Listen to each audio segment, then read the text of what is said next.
Ça tourne là. Allez. Alors, est-ce que vous pensez que ce traitement de l'info en des catastrophes 24 heures sur 24 est constructif? Alors, bon, le problème des chaînes d'infos, c'est qu'il faut qu'ils donnent de l'info et uniquement de l'info. Ils ne peuvent pas se permettre de faire du divertissement, sauf quelques magazines culturels ou autres. La difficulté, en effet, lorsqu'il y a une info et qu'on n'a pas suffisamment d'éléments, c'est un peu comme le matin quand on n'a pas suffisamment de confiture et qu'on l'étale sur la tartine. Hein, on essaie de couvrir toute la tranche de pain, mais ça ne suffit pas. Il faut s'en méfier, à mon avis. Il faut être très très prudent pour ne pas ressasser en permanence la même information, pour ne pas poser en permanence la même question par des entrées différentes. C'est vrai, en ce moment on le voit hélas avec l'actualité dramatique, les chaînes info, parce que c'est leur rôle, gardent l'antenne, mais posent un peu toujours les mêmes questions et quand on n'a pas d'infos, elle ne peut pas tomber du ciel. Hein. Et c'est pas en posant des questions à des spécialistes que l'éclaircissement sera fatalement là. C'est un peu le défaut du genre, mais c'est pas mal aussi une chaîne info. Alors, à Marseille, justement, l'info, on a un site internet qui a fermé, Mars Actu. Ouais, Le Ravi et la Marseillaise sont presque en faillite. ouais. Donc, qu'est-ce que vous pensez? Pourquoi la presse régionale s'éteint ici plus que...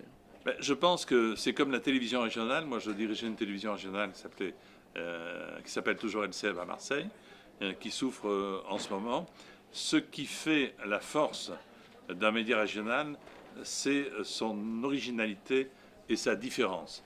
Et peut-être que la presse n'a pas été assez différente. C'est vrai qu'avec la vitesse de l'info, avec le net, avec les chaînes d'info dont on parlait il y a un instant, si tu achètes le journal le matin et que tu sais déjà tout, absolument tout, avant d'ouvrir le journal, il faut trouver dans celui-ci quelque chose qui ne soit pas paru et qui n'a pas été traité ailleurs, notamment l'info locale. C'est vrai que c'est bien de savoir ce qui se passe au bout du monde, mais c'est peut-être pas mal de savoir ce qui se passe au bout de la rue aussi.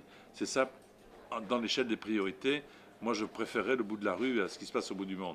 Alors c'est très très très compliqué, et c'est vrai que les sources et les diffusions de l'info sont très très différentes.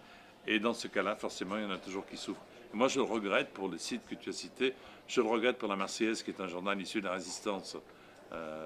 Je regrette pour le plan qui est en train de se faire à la Provence. C'est très, très, très compliqué. Malheureusement, c'est ainsi. Et enfin, une dernière question, on est en période d'élection. Et Laurent Ruquier a dit il y a 2 semaines qu'il avait regretté d'avoir donné la parole à Éric Zemmour. Est-ce que vous êtes d'accord avec lui?